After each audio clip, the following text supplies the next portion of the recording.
Bismillahirrahmanirrahim. Assalamualaikum warahmatullahi wabarakatuh.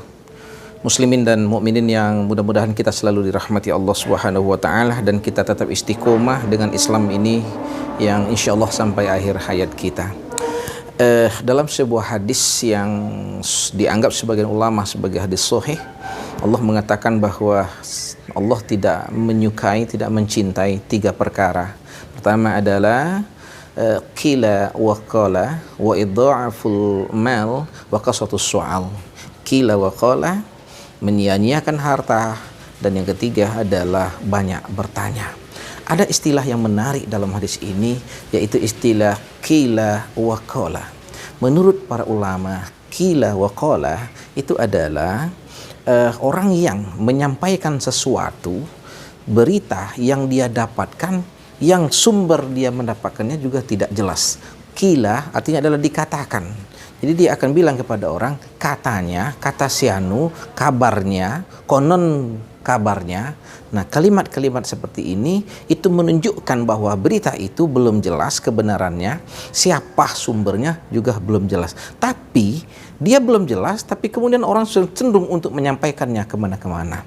Nah, sifat seperti inilah yang dinamakan dengan qila wa qala. Mendapatkan satu berita, satu informasi yang belum jelas kebenarannya, belum jelas sumbernya, tapi kemudian disebarkan ke mana-mana. Ini adalah sifat yang tidak bagus, ini adalah sifat yang tidak dicintai oleh Allah.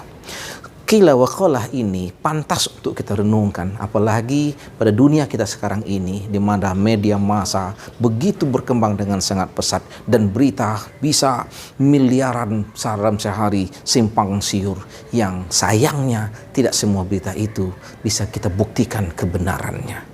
Jadi kita harus hati-hati, jangan sampai cenderung untuk mendapatkan berita di media massa, kita dapatkan lalu kita share tanpa kita ketahui apakah berita itu bohong, apakah berita itu benar, apakah berita itu jelas sumbernya atau tidak. Kenapa ini tidak dibolehkan? Karena kalau seandainya ini tidak benar beritanya, akan bisa mengacaukan, bisa mengganggu kenyamanan dan menceritakan tentang aib orang lain. Itu makanya sifat ini tidak dibolehkan oleh Allah. Bahkan Allah berkata, aku tidak senang kepada orang yang qila wa qala. Pesannya kepada kita, dapat berita di WA misalnya, di Facebook, di Instagram misalnya, jangan dulu langsung disebarkan, karena bisa jadi berita itu bohong.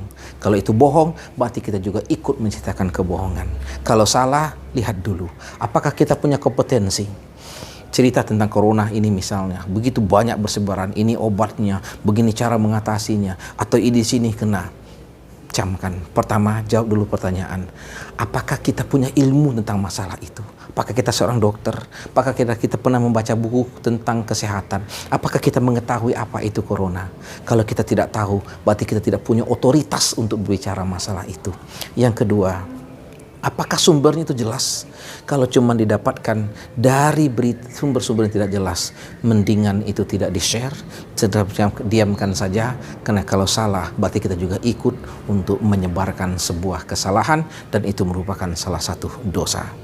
Teman-teman, kaum muslimin dan mukminin yang berbahagia, qila wa qala, jangan sampai kita menceritakan sesuatu yang tidak jelas sumbernya dan tidak jelas kebenarannya.